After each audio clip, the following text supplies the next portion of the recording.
border buildings which are beneficial. A city like Amsterdam wants to be climate neutral, Rotterdam as well. Who said, did you ever see a climate neutral tree? So we want to be more stupid than a tree. A tree is always climate positive. Yeah. So think about you come home and your father tells you, oh, I'm child neutral today. It's one idiot, yeah. But for climate neutral, people say hooray. Yeah. No, when you're making waste, you're just an idiot. And why it is so successful what we are doing, because the young generation wants to be proud of what they are doing. Yeah. This selfie generation said, oh, I'm so smart. Yeah. If you're making waste, you're just not smart. If you're destroying the planet, you're just stupid. So you don't need even ethics anymore, you just need a little self-esteem. And as you know, young people, yeah, for them, recognition in a social network is at least as important, yeah, as money. Yeah. You want to be proud of what you're doing. Yeah. And when you destroy the planet, yeah, then you're just a stupid idiot, and nobody wants to be that anymore. What is your vision for sustainability for the future?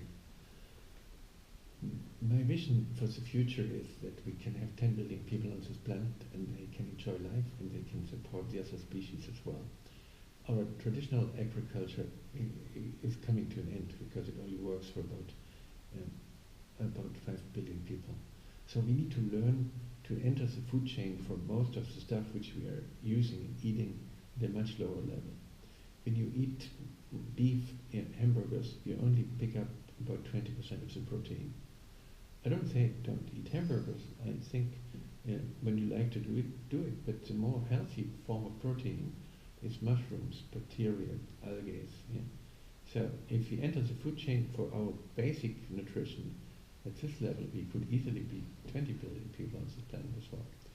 And because when we celebrate life on this planet, people become generous and friendly.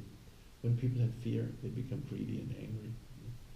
So let's look at somebody and say, not could you be 10% less evil, but to say, now how nice that you're here, welcome to this planet. Then people are friendly and generous. And it's for 95%. So for once we are not really heroes. Under stress, we become pretty hostile. So let's generate systems where we don't have stress. For what do you think then is sustainability the answer? The answer for our problems is to make things which support life, not just being a little less bad. Our religion says, in a lot of cases, you're evil anyways and only God can redeem you. This is why people want to be less bad. But it's not. I look at people and think, what an opportunity for this planet to be here. And this whole sustainability debate is the only real innovation opportunity for what we have. Yeah, because we missed all the other ones, basically. Yeah. So let's really make stuff which is good for us. We can make textiles in the Netherlands, which are designed for skin contact. Yeah. So we can make furniture here, but which is designed to go back into cycles. So we need the Netherlands are quite famous for design. Yeah. So we need to support design schools. We need to do a garden-based agriculture and just a little more visionary. We need to give up retirement because no country can pay people for not doing anything for more than 10 years. We now have more than 20 years of retirement in countries like Netherlands. And this is perverse. So we are declaring people as waste when they get 65 and then we ship them into Mallorca. This is not fair. After 3 years, you cannot talk to them anymore except about the nicest restaurant, the greatest fish, the best golf course, etc. All these stupid things. So we need to be active and we can learn from the Netherlands for the whole world. We need to make a garden-based agriculture where people can really be far more productive than any Monsanto genetic engineering agriculture.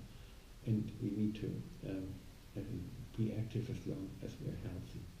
Yeah, because our people who are ill and handicapped need far more attention, far more time, and far more money.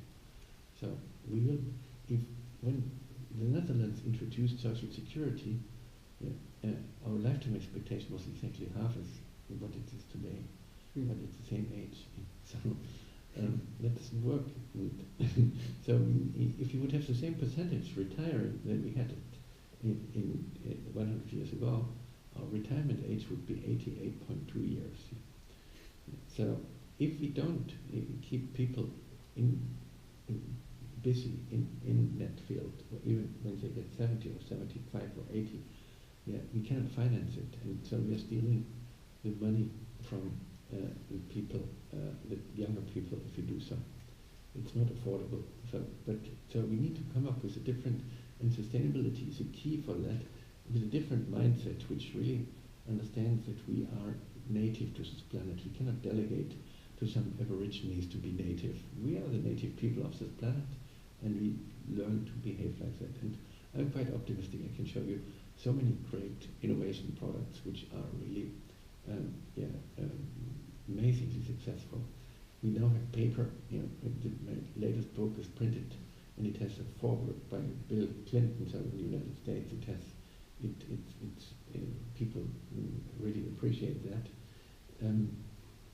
This is the first book which is designed that you can compost it, or that you can burn it in the fireplace if you want.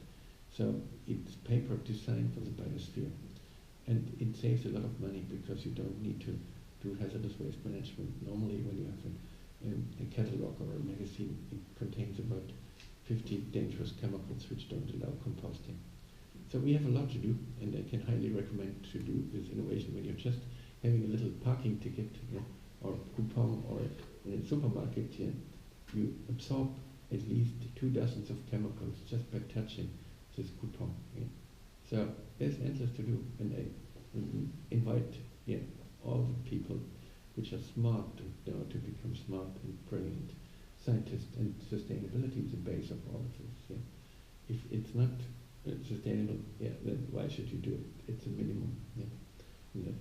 And so right now I go from high school to high school in a lot of countries, and I can tell you that from 400 high school students, I can at least motivate 60 immediately to do this, because it's fun, it's a great career, it allows you to learn a lot from different cultures and different people, and it's a good opportunity to get in touch with people like you. If you could give the students that also want to change the world, or at least help to change it, 3 tips, what would these tips be? So the main focus of what I'm doing is called cradle to cradle instead of cradle to grave. And there are a lot of internet communities, and you can see there's thousands of cradle to cradle products on the market. There's CradleNet, Cradle People, Cradle Supporters, whatever type of institution where you can join as well. And I would tell you, just look what's going on, but as well on the other side, don't let the others decide about you.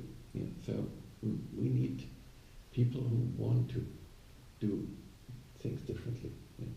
Otherwise, if you just make the same thing a little less bad, we have far too many people on this planet. But with the garden-based agriculture, the Netherlands is the second most important exporter of agricultural products in the world.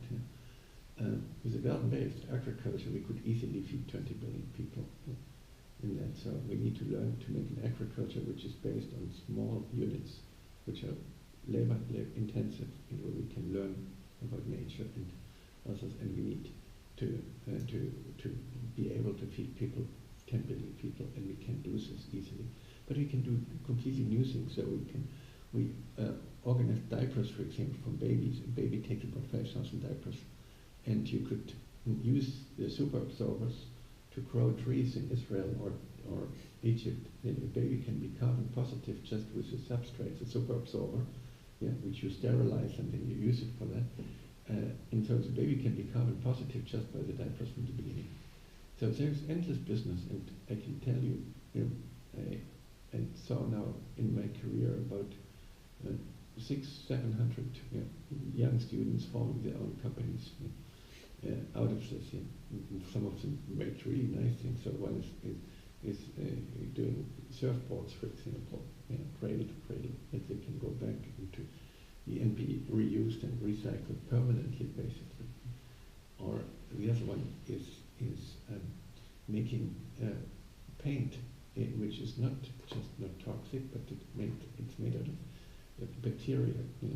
Or people make new insulation material. So it's endless business with it, and you can do your own business quite early as well.